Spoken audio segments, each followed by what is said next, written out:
correo de primero, ya donde tienen que mandar las tareas, y no me han mandado ninguna tarea. Ya, bueno, yo mañana, espero temprano, Profe, mañana, dígame. no me sabía su correo, así que lo envié por el correo del colegio. Pero si no es mi correo, tienes que mandarlo al correo de primeros medios. Mándalo al correo de primeros medios, o sea, donde mandan lo de lenguaje, lo de... Y no salía el mío. O sea, no Qué encontré raro. el suyo, así Ah, que no había encontrado el suyo. O sea, no me lo sabía, así que usé el correo del colegio y por ahí lo envié. pero es que yo no tengo acceso al correo del colegio, entonces no puedo. ¿Profe? Le voy a anotar en el chat mi correo. No, es que no me lo pueden mandar a mi correo porque si no ahí va a ser mucha cosa. Tienen que mandarlo al correo de los primeros medios, donde mandan los trabajos de música, de educación física, todo eso, los de religión, a eso tienen que mandarlo, el de primeros medios. Ok, ok. ¿Ya? ¿Listo? Ya. Los espero entonces para que me lo manden. Ahora, yo mañana voy a mandar una guía web class, una guía de actividades. La próxima semana tenemos prueba. El próximo jueves se abre la prueba de biología, la cuarta. Con eso cerramos el semestre, porque el semestre se cierra la otra semana. ¿Ya? Así que próxima semana prueba. En la última diapositiva de esta clase aparece todo. ¿Y qué es lo que considera esta clase? O sea, esta prueba, las tres últimas clases. Esta clase, la clase pasada y la antepasada. Entonces, la guía que se va a subir a WebClass, que yo espero que me la suban a más tardar, porque la voy a mandar mañana, que me la suban a más tardar el jueves, voy a pedir que la suban con urgencia, esa tienen que desarrollarla. Y tiene que, para la próxima clase, tiene que venir estudiado, el próximo martes tienen que haber estudiado y haber desarrollado esa guía para que aclaremos todas las dudas. ¿Ya? Y esa va a ser la retroalimentación para la prueba del jueves siguiente, de esa semana, del 13. ¿Listo? ¿Alguna duda, niños? ¿No? Ya. ¿Quiénes hicieron la tarea? ¿Vieron el video que yo subí al canal? Ya. Solamente María vio ese video, ninguno más. Dos, qué bueno, Jeremy. Felicitaciones. Duraba 3 minutos, era chiquitito. ¿Quién más? Y yo de hecho mandé un mensaje el día domingo, no sé por qué me dio, dije, oh, no lo mandé, y lo había mandado la semana, el mismo martes lo mandé, y lo subieron. Y en una de esas se me produjo un lapso y le empecé a mandar WhatsApp a los profesores jefes de primero, oye, por favor, díganle que vean el video, bla, bla, bla. Bueno, igual tuvieron un recordatorio, chiquillos. Así que la idea es que lo vieran, era cortito y aclaraba varias cosas. Ah, ya, varios lo vieron, qué bueno.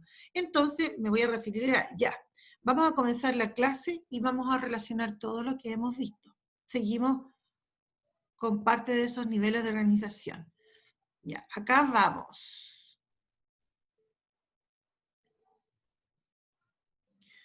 Bueno, ahí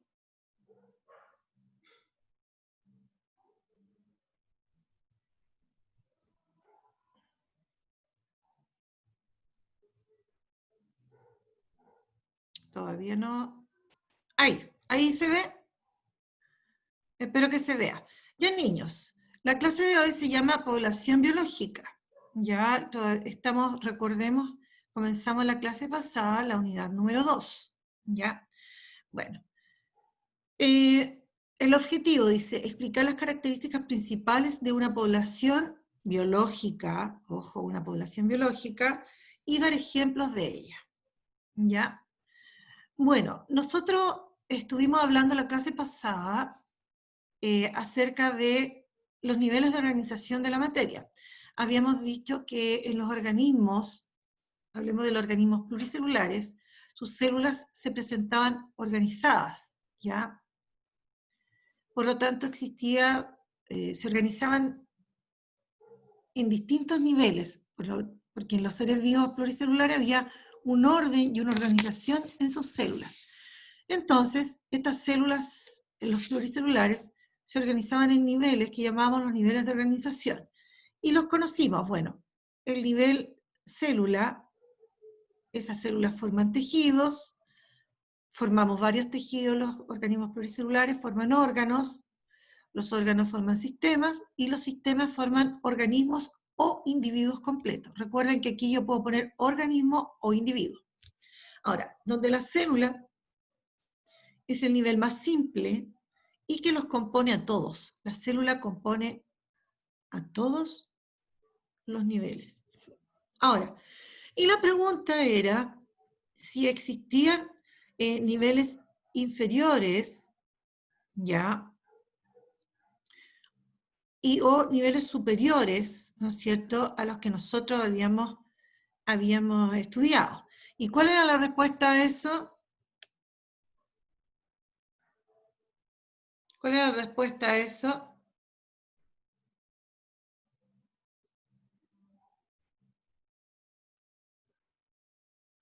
La respuesta era que sí existían otros niveles, tanto inferiores como superiores. Y eso es lo que los que estudiaron, ¿no es cierto?, los que vieron el video se encontraron con eso, que existen niveles inferiores al nivel célula y existen niveles superiores al nivel organismo. ¿Ya? Veamos entonces. Bueno, ¿cuáles son esos niveles? ¿Ya? Bueno, lo que no debemos olvidar es que aunque las células sean unidades microscópicas, es decir, que no podemos ver a simple vista, ellas también tienen una organización interna, ¿ya? Y dentro de toda esta organización, cómo parten ellas formándose? Ellas, ¿no es cierto?, se componen de átomos, ¿ya? Ustedes han oído hablar en química de los átomos, pero también en biología hablamos harto de los átomos. ¿Por qué? Porque los seres vivos, ¿no es cierto?, a pesar de que tenemos vida, ¿no es cierto?, igual nos componemos de átomos. Y estos átomos se van organizando, van formando agrupaciones de átomos, ya que se denominan moléculas. Y en el caso de los seres vivos, esas no son cualquier moléculas, sino que les vamos a poner apellido, vamos a hablar de moléculas orgánicas, ya, en su mayoría, y, ¿no es cierto?, estas moléculas orgánicas también las vamos a llamar biomoléculas orgánicas, ya. Dentro entonces de los seres vivos, las moléculas fundamentales que constituyen a los seres vivos son las llamadas moléculas orgánicas. ¿Y estas de qué están formadas? De átomos. ¿Ya?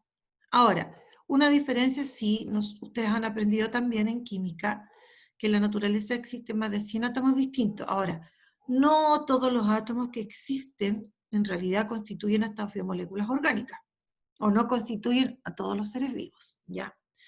Bueno, entonces, estas moléculas orgánicas, junto a otras moléculas también, constituyen estructuras internas en la célula, ¿ya?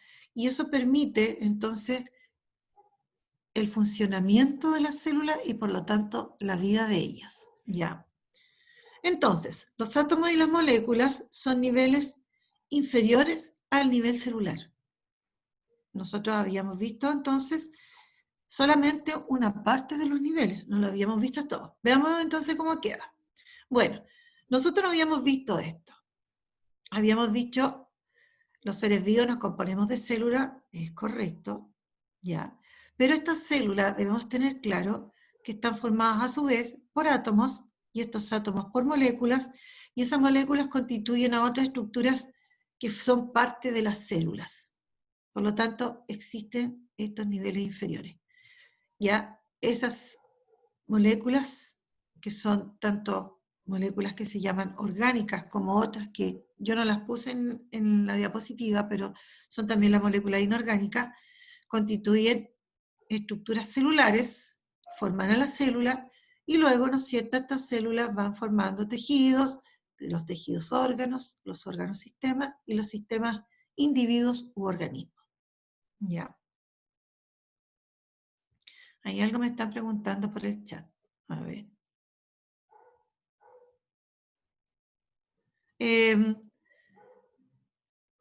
El video no se subió no lo subieron tarde, lo subieron la semana pasada. Lo que pasa es que yo me confundí y pensé que yo no lo había enviado. Porque son muchas las cosas que en este minuto tengo por ver y hacer. Entonces me confundí y tenía que subirles video a otros cursos. Entonces dije, oh, no se los mandé. Y está mandado, yo lo mandé el martes pasado el video, por si acaso. Ya, sigamos entonces. Por lo tanto, existen niveles inferiores, pero también existen niveles superiores al nivel individuo y organismo. Veamos. Bueno, y aquí preguntas que yo hice antes de continuar, se me había olvidado.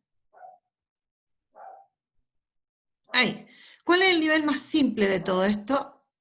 De todos estos niveles, ¿cuál es el nivel más simple? El nivel átomo. Ya. Luego, ¿con qué nivel se empieza a formar la materia viva? ¿De dónde comienza la formación de la materia viva? La materia viva empieza a formarse de aquí hacia arriba. ¿Ya? De ahí empieza a formarse. O sea, los seres vivos nos formamos de células, pero internamente estamos formados de esto. Entonces, no olvidemos lo que acabamos de mencionar. Y la última pregunta dice, ¿podríamos decir que nos componemos de materia inerte? Inerte significa sin vida. Nosotros, los seres vivos, nos componemos de materia sin vida. A ver, ¿qué me dicen? Profesor César, ¿están demuteados los niños? Sí, por supuesto que sí. Ya, muchas gracias. Niños, a ver, ¿nos componemos de materia sin vida entonces? A ver. ¿Sí o no? No. Sí, nos componemos de materia sin vida. Estamos hechos de átomos y moléculas.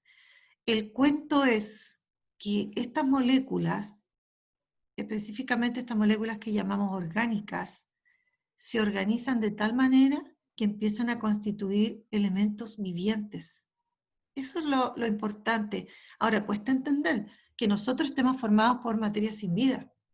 Entonces, por ejemplo, un ejemplo que para ustedes, claro, ¿de qué están hechos los huesos, por ejemplo? Los huesos, ¿de qué están hechos? Ninguno sabe. Pero háblenme porque no puedo estar leyendo en el chat. ¿De qué están hechos los huesos? Están hechos de células y están hechos de calcio, que es materia sin vida que se deposita ahí, por ejemplo. Ese es un muy buen ejemplo que nos demuestra que estamos compuestos de materia inerte, sin vida, ¿ya? Y nuestra propia estructura, ¿no es cierto?, celular, está formada de átomos y moléculas. Y esto no tiene vida. Los átomos y las moléculas no tienen vida. Estamos formados de ADN, acuérdense. ¿Y qué es lo que es el ADN? Es una molécula y no tiene vida. Pero, recuerden, estas moléculas se organizan de tal manera que van formando elementos vivientes. ¿Ya? ¿Listo? Bueno, veamos ahora esos niveles superiores. Bueno, la verdad es que existen, como decíamos, niveles superiores. Ahora, pensemos en lo siguiente. Los seres vivos, los individuos, la verdad es que no existimos aislados, sino que nos vamos agrupando. Ahora, nos vamos asociando con otros. Y de hecho, necesitamos vivir con otros. Y esto es en relación a todos los seres vivos, no solamente a la especie humana. En general, los seres vivos viven en grupos, ¿ya? Y con quien primero se empiezan a reunir es con individuos de la misma especie.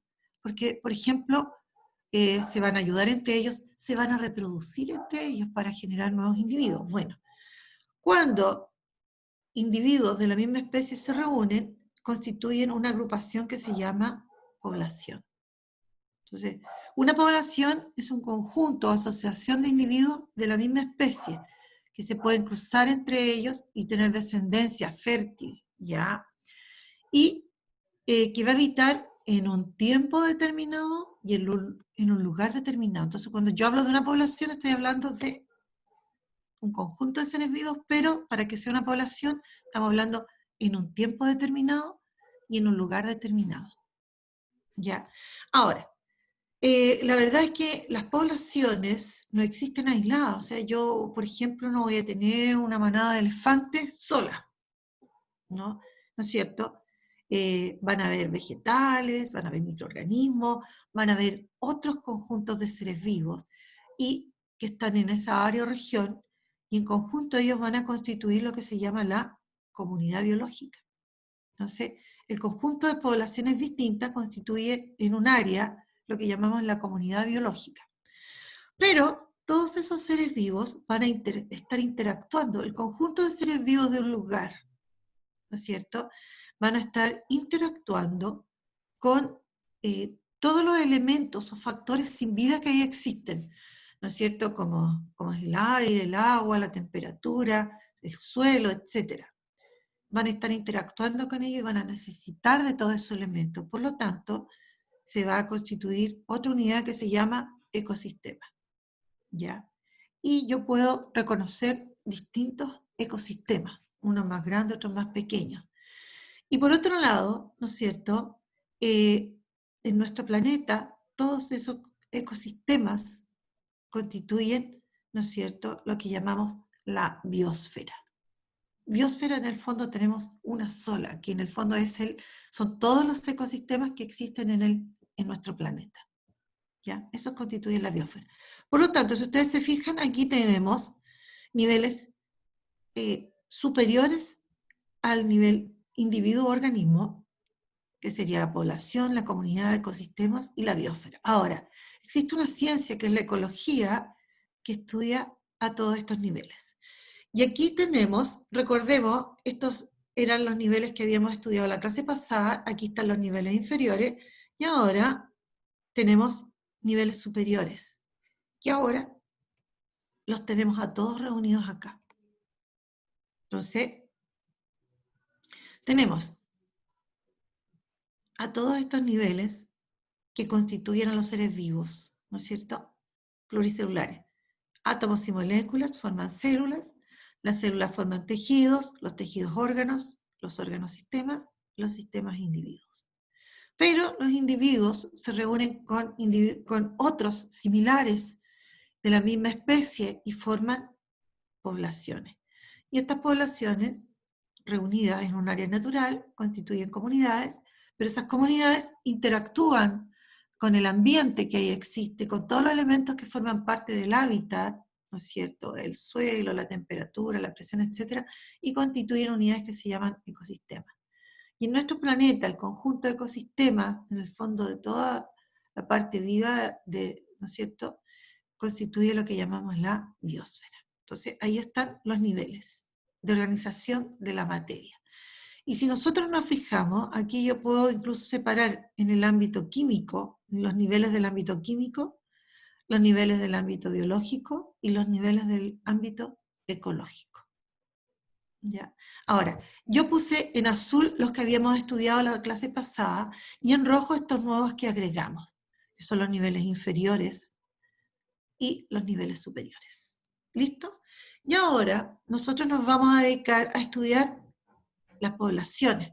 Recordemos que nuestro tema tiene que ver con los ecosistemas, así se llama nuestra unidad, organismo en ecosistemas. Entonces vamos a partir estudiando las poblaciones. ¿Alguna pregunta?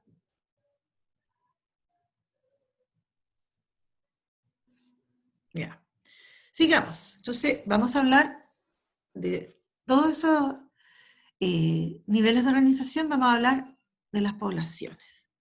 Bueno, ya sabemos entonces que una población es un conjunto, un grupo de individuos que son de la misma especie, ¿ya?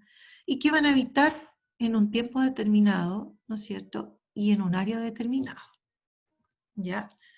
Bueno, aquí tenemos entonces una población, vamos a hablar de una población de conejos, ¿ya? Conjunto de organismos o individuos de la misma especie.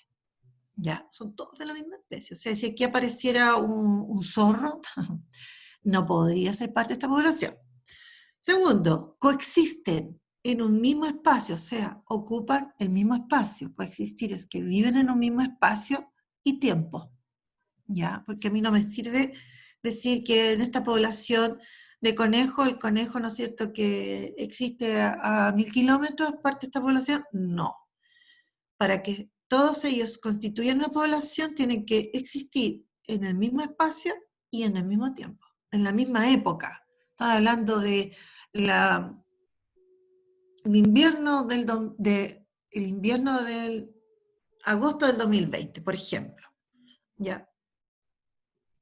Después, comparten ciertas propiedades biológicas. ¿Ya?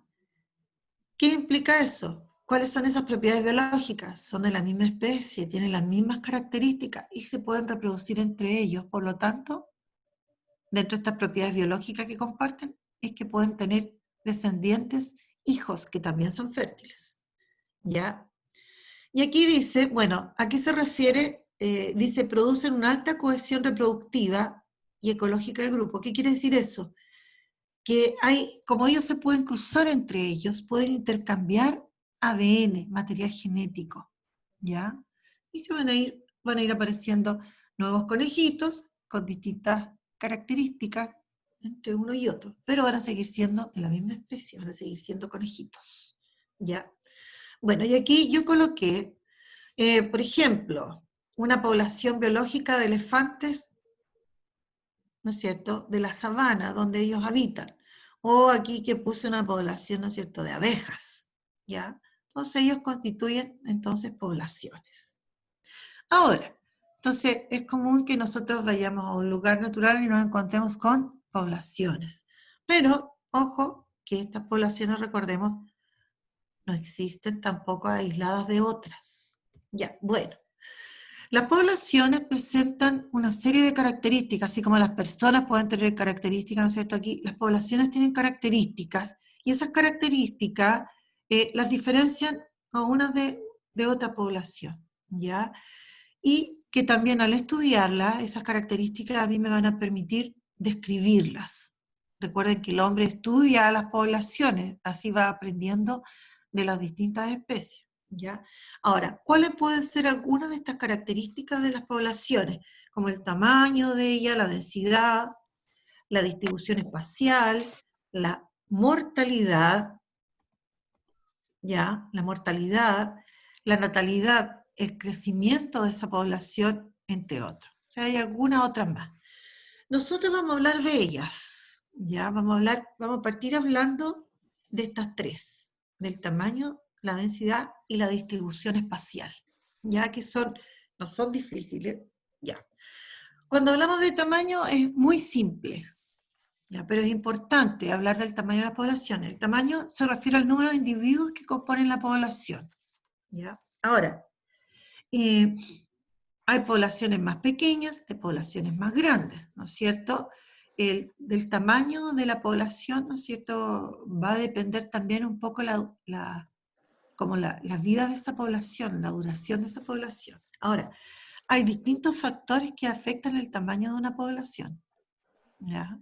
Tiene que ver con el clima, tiene que ver con la disponibilidad de alimentos, etc. Son muchos los factores que influyen. Ahora, ¿de aquí nos vamos a ir, habiendo entendido a qué se refiere el tamaño de una población? Nos vamos a ir a la otra característica que es también muy importante conocer en una población, que es la densidad, ¿ya?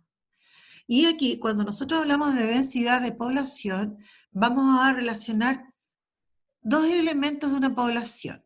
Vamos a relacionar el tamaño de la población, o sea, el número de individuos de esa población, y vamos a relacionarlo con el espacio que ella va a ocupar, ¿ya? Ese espacio lo podemos medir, lo podemos expresar, puede ser un espacio en relación a un área o a un volumen, dependiendo de si la población es una población terrestre o es una población, ¿no es cierto?, que vive en el agua, ya sea en un lago, en el mar, ¿no es cierto?, o en un charco. También ahí encuentro poblaciones. Entonces, es el número de individuos que habita por área o volumen en un lugar determinado. ¿Ya?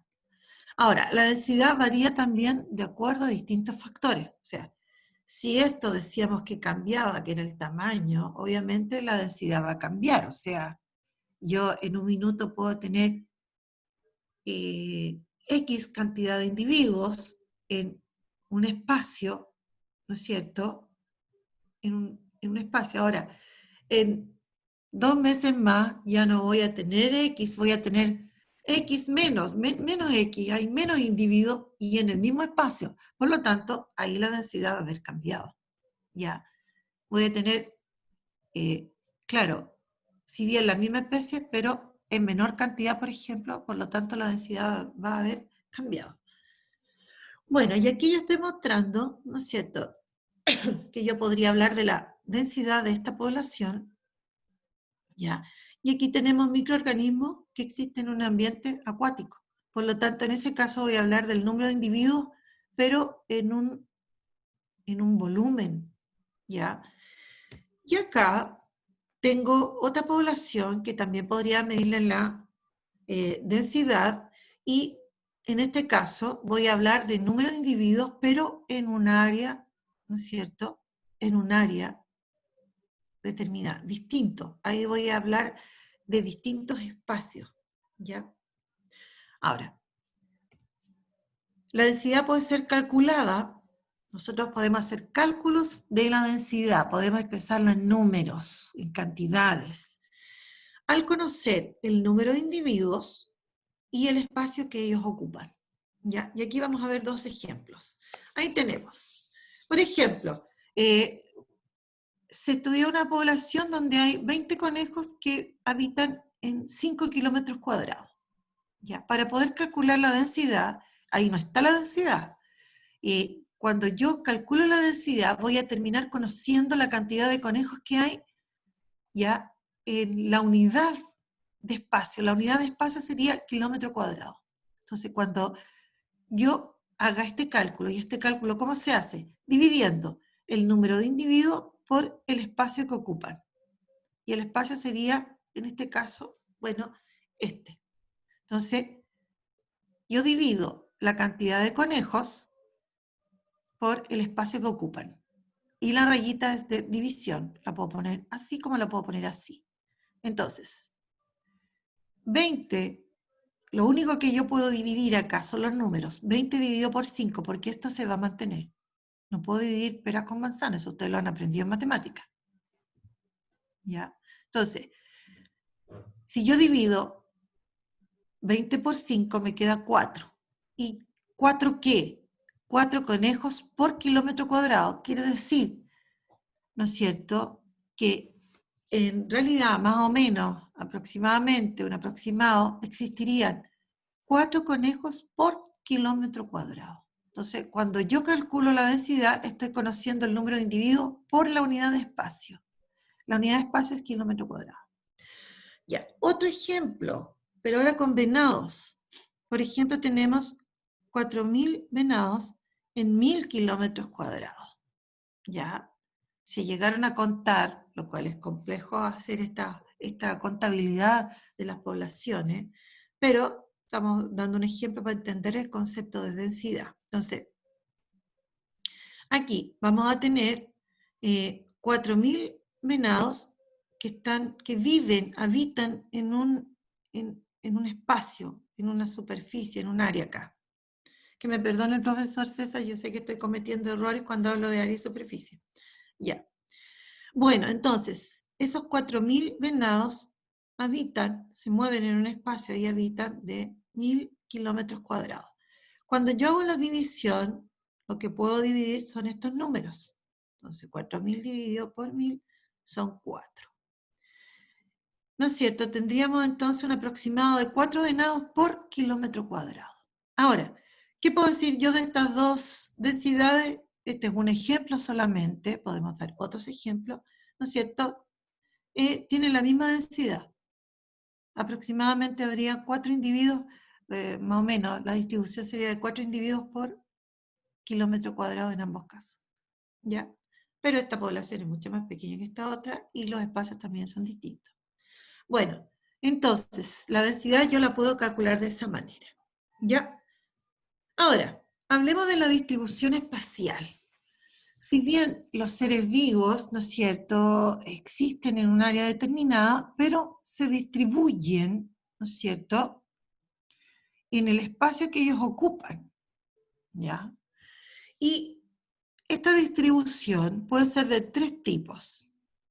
Una se llama agregada o agrupada, se habla de patrón de distribución también, que se llama agregada o agrupada, otra que se llama aleatoria o al azar, y otra que llamamos uniforme, ¿ya?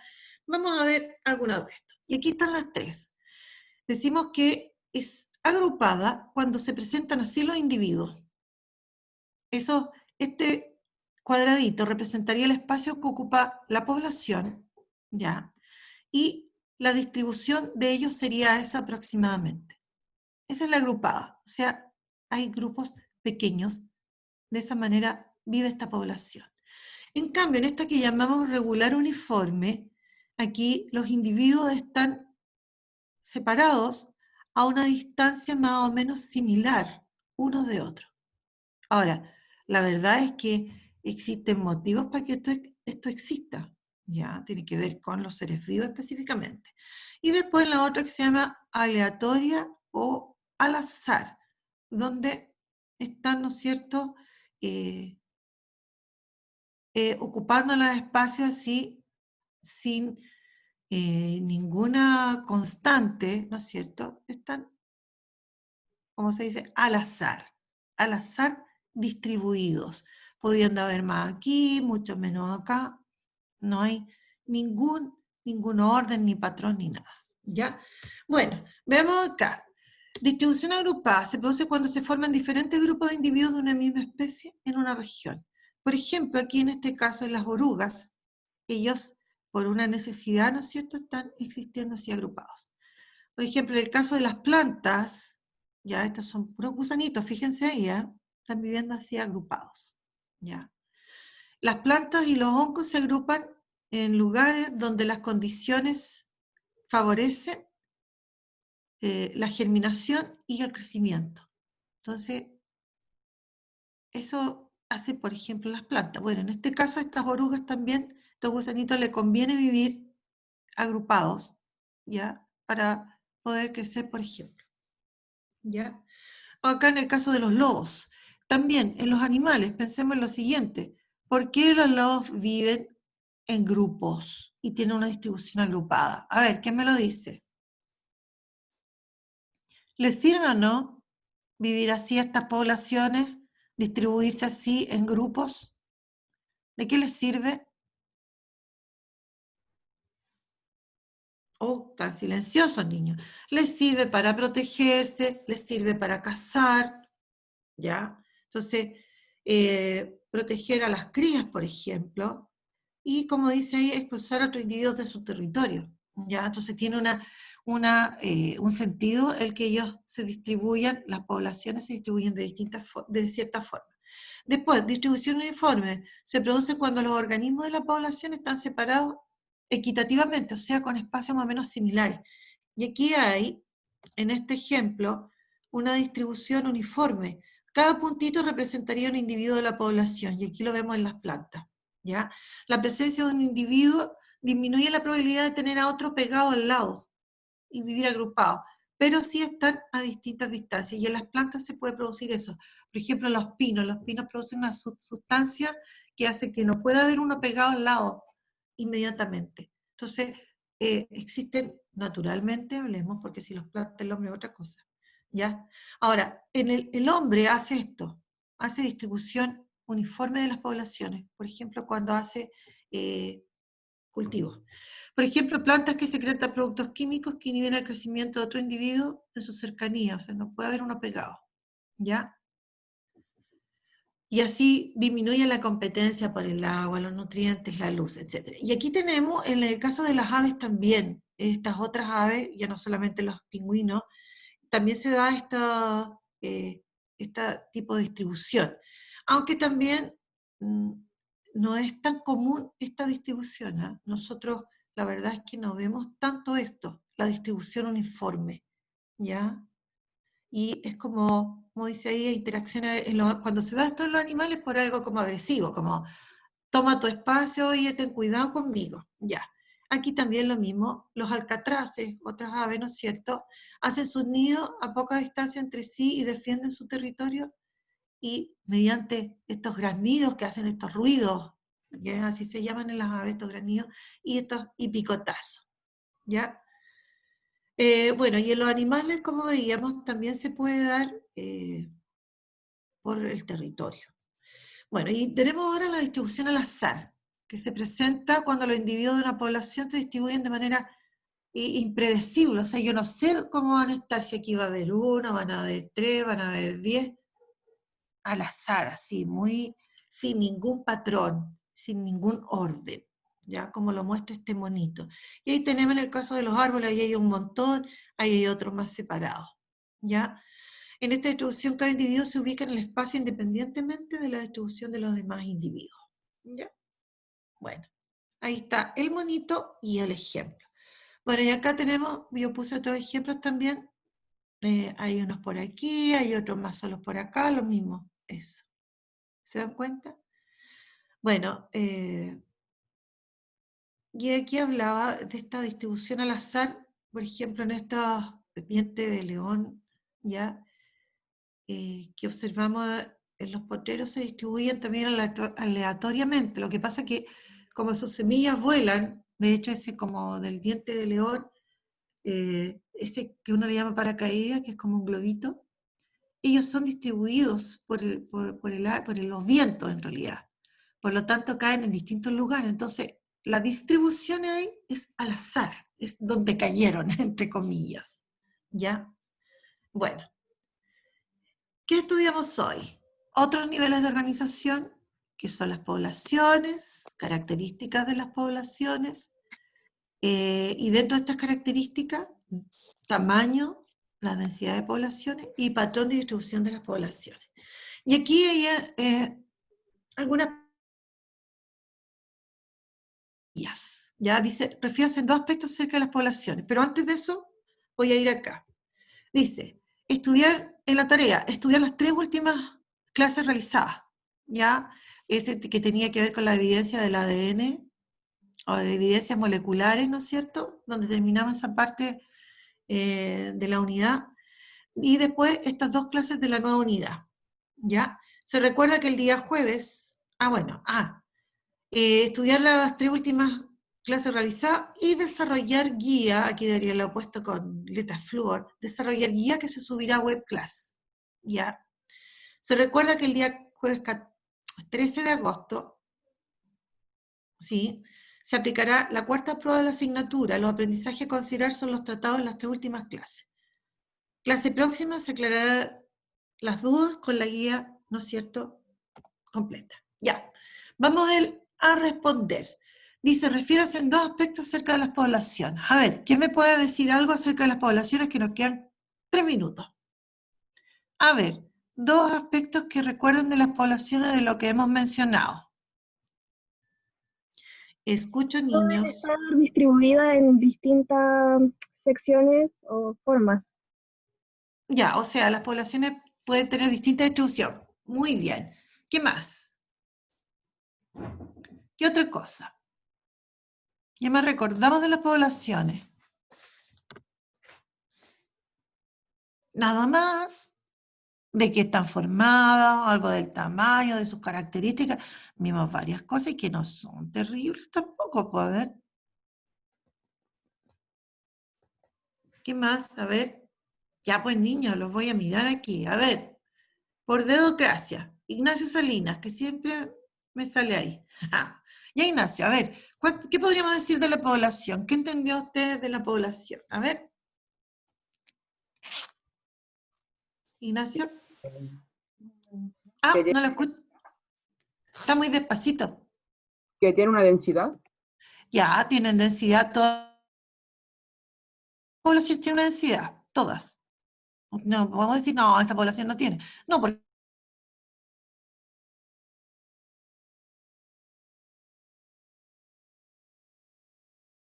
unidad de individuos por unidad de espacio. Entonces, todos tienen una densidad. Bien, ya. Veamos ahora, acá, dice, ¿qué quiere decir que la densidad de una población, por ejemplo, sea de 4 lechugas por metro cuadrado? A ver, ¿qué significa eso? Ya, primero sabemos que esta población de la que estamos hablando es de lechuga. Ya. Segundo, ¿cuántas sabemos qué cantidad de individuos tiene esta población en total? Al saber este número, niños, vamos a tener que ir a la dedocracia, otra vez. La María Betina. María Betina. A ver, sabemos, al dar este número, ¿sabemos cuántos individuos constituyen a toda la población? Dígame sí, dígame no. María Betina. Supongo que... espérese, deje pensar. Con esta cantidad que yo estoy dando acá, con este número, ¿yo sé cuántos individuos componen esa población? Sí, porque tendría que hacer unos cálculos, ¿no? O sea, sí, pero aquí yo ya estoy dando la densidad, po. Yo estoy diciendo que esa es la densidad. Ya, estoy diciendo Yo eso. diría Yo que sé, sí. no, yo aquí sé que más o menos, que en cada metro cuadrado, más o menos, es como en promedio habrían cuatro lechugas. ¿Ya? Pero yo no sé cuántas lechugas hay que constituyen toda la población. Ojo con eso. Ojo con la densidad. Ya ¿Ya? caché. Cuando yo hago estas divisiones, yo divido el total por el espacio, el total de individuos, por el espacio total que ellos están distribuidos. Pero yo no sé en promedio cuántos individuos hay por la unidad de espacio. La unidad de espacio es el metro cuadrado. ¿Ya? Ahora, después dice, ¿qué es un ecosistema y qué ejemplo podríamos dar de él? Hoy me comí una letra ahí. ¿Qué es lo que era un ecosistema? Ustedes han oído hablar de ecosistema. ¿Qué será un ecosistema? ¿Alguien me podrá decir de quién se compone? ¿No? Bueno, es una unidad, ¿no es cierto? Es una unidad natural que está formada por ¿Seres vivos? por seres vivos, obviamente, sí, por los seres vivos, por las comunidades, por una comunidad que ahí existe, o sea, un grupo de poblaciones, distintas poblaciones, ¿no es cierto? Y que se relacionan, ¿no es cierto?, con todos los elementos que existen en ese hábitat donde ellos están viviendo, ¿ya? Ahora, ¿qué ejemplos me podrían dar de un ecosistema? Nos queda medio minuto. ¿Qué ejemplo de ecosistema podrían dar? Está constituido por una comunidad de seres vivos. Sí, pero ¿qué ejemplo de ecosistema? Ya, yo Los se lo voy a peces, dar. ¿Ah? Por los ejemplo, peces, ¿La flora y la fauna? los peces serían como O sea, parte de la la El comunidad. flora. colegio. Ya, pero no, el colegio no. No es un ¿Sirve la flora, ecosistema. profe? Una laguna. Una laguna podría ser una laguna, pensemos en una laguna ya natural, o si el hombre la ha creado, pero que está habitada naturalmente ya por distintos seres vivos. Eh, es ejemplo de un ecosistema, un bosque, con todo lo que ahí existe, todo. ¿Ya? Eso es ejemplo de ecosistema. Ya. ¿A qué se refiere la distribución uniforme? ¿Podría considerarse ecosistema el cuerpo humano? No. No, es que hilar demasiado fino decir que el cuerpo humano es un ecosistema. Pero, por ejemplo, un cerro, un bosque, el océano, un desierto, ahí yo encuentro distintas comunidades y que interactúan con, ¿no es cierto?, todos los elementos sin vida que ahí existen, para poder vivir en realidad, por eso interactúan con todos los elementos sin vida, ¿no es cierto?, con el suelo, que el aire, que la temperatura, la presión, etc. ¿Ya? Bueno, ¿y a qué se refiere la distribución uniforme? A ver si alguien lo puede explicar rápidamente. Distribución uniforme o regular. De las dos formas se dice. ¿Ninguno? ¿Cómo es posible? ¿Cuándo era la distribución uniforme? Ya, díganos. A ver. Que es cuando los seres vivos de una población están como a cierta distancia de otros. Ya, está en una distancia similar entre sí. O sea, por ejemplo, yo soy el individuo A y estoy como a medio metro del B, a medio metro del C, a medio metro del D. El D está a medio metro del J, el J está a medio metro del Z y así. Eso sería una distribución uniforme. ¿Ya? Están como repartidos parejamente, homogéneamente en un espacio. No es muy común. Ya, niños, estamos terminando con esto, ¿ya? Recuerden, por favor, revisar, estamos pasados, ya. Revisar, las dudas me las pueden mandar al correo o preguntarme a través del profe jefe. Ya, niños, que estén súper bien. Gracias, César. Sorry.